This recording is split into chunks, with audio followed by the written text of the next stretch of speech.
بسم اللہ الرحمن الرحیم۔ ایک زمانے میں ایک صوفیانہ جنگل کے اندر واقع ایک سلطنت میں ایک بہادر شہزادہ رہتا تھا جس کا نام لیونیڈس تھا، اور ایک خوبصورت شہزادی جس کا نام سیرافینا تھا۔ ان کی محبت پورے ملک میں افسانوی تھی، لیکن ان کے دل ایڈونچر کے لیے ترستے تھے۔ وہ بہت کم جانتے تھے کہ قسمت نے ان کے لیے کوئی غیر معمولی چیز رکھی تھی۔ ایک چاندنی رات جب بادشاہی ستاروں کی چادر کے نیچے سو رہی تھی، ایک عجیب اور مسحور کن خواب لیونیڈس اور سیرافینا دونوں کو دکھا۔ انہوں نے ایک سنہری دروازے کا خواب دیکھا جو جادو کے جنگل کے دل میں چھپا ہوا تھا، ایک ایسی جگہ جو اسرار اور پیشگوئی کی کہانیوں میں گھری ہوئی تھی۔ کہا جاتا تھا کہ دروازہ ان لوگوں کو ناقابل تصور طاقت عطا کرتا ہے جو اس کے رازوں کو کھول سکتے ہیں، لیکن اس پر صدیوں سے مہر بند تھی۔ اس کی حفاظت فیانا مخلوق نے کی۔ خوفناک خواب کو جھٹکنے سے قاصر لیونیڈس اور سیرافینا نے اس پرجوش سنہری دروازے کو تلاش کرنے کی جستجو کا آغاز کرنے کا فیصلہ کیا۔ انہوں نے اپنے محل کی آسائشوں کو چھوڑ دیا اور جادو کے جنگل کی گہرائی میں قدم رکھا، ایک ایسی جگہ جہاں درخت قدیم رازوں کو سرگوشی کرتے تھے اور ہوا جادو کے ساتھ زندہ دکھائی دیتی تھی۔ ان کا سفر خطرناک تھا۔ انہوں نے غدار خطوں کا سامنا کیا، خوفناک درندوں کا سامنا کیا اور ہوشیار جنگلاتی روحوں کی طرف سے پیدا ہونے والی پہیلیوں سے آزمائے گئے، لیکن ایک دوسرے کے لیے ان کی محبت اور سنہری دروازے کے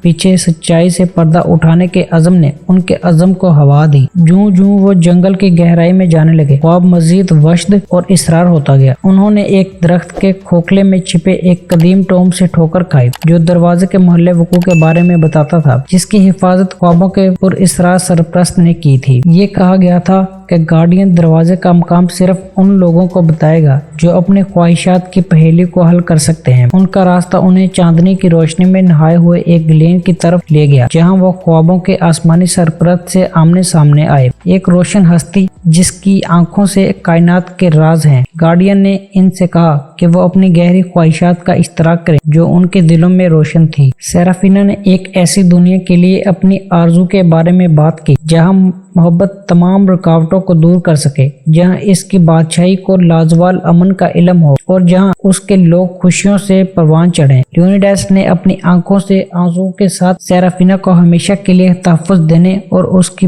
پرورش کرنے اور ان کی بادشاہی کو متحد اور پھلتے پھولتے دیکھنے کی خواہش کا اظہار کیا۔ ایک مسکراہٹ کے ساتھ گارڈین نے سنہرے دروازے کا مقام ظاہر کیا۔ یہ جنگل کے دل میں آبشار کے پیچھے چھپا ہوا تھا، اس جادو سے لپٹا ہوا تھا جس نے صدیوں سے اس کی حفاظت کی تھی۔ جوڑے نے آبشار کی طرف جلدی کی اور وہاں جھرنے والے پانی کے پیچھے انہیں سنہری دروازہ ملا جو پیچیدہ نقاشیوں سے مزین تھا اور ایک دوسری دنیا کی روشنی سے چمک رہا تھا۔ جیسے ہی وہ قریب پہنچے، دروازہ دھیرے دھیرے کھلا۔ اس نے ایک کوٹھری کو ظاہر کیا جو سب سے قیمتی خزانوں سے بھرا ہوا تھا اور ایک چمکیلی توانائی جس نے انہیں اپنی گرمی میں لپیٹ لیا تھا۔ ان کی محبت نے دروازہ کھول دیا تھا اور ایسا کرتے ہوئے انہوں نے دریافت کیا کہ ان کی گہری خواہشات پوری ہو چکی ہیں۔ سیرافینا اور لیونیڈس نے اپنی سلطنت میں اتحاد اور خوشحالی لائی تھی اور ان کی محبت نے ایک ایسی دنیا بنائی تھی جہاں امن اور خوشحالی کا راج تھا۔